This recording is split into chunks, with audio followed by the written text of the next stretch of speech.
শুভ সকাল। ডেমোক্রেসি মানে গণতন্ত্র।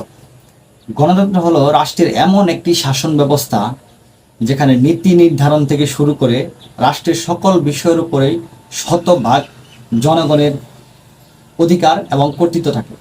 ঠিক এমনটাই বুঝি আমরা। আরও একটি বিষয় আমরা বারবার প্রমাণ পেয়েছি যে গণতন্ত্র কোনো ভাতের হোটেল কিংবা কোনো আমলার চেয়ার থেকে উঠে আসেনি। গণতন্ত্র প্রতিষ্ঠা হয়েছে রাজপথ থেকে, না হয় খেটে খাওয়া মানুষের কাছ থেকে।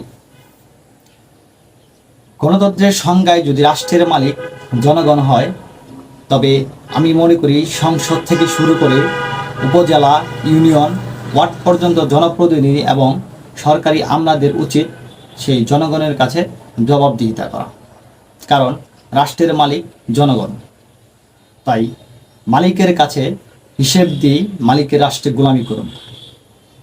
আমি আশা করব আগামীর কোনো শাসক এই বাঙালিকে আর দেশপ্রেমের পরীক্ষা নেবেন না।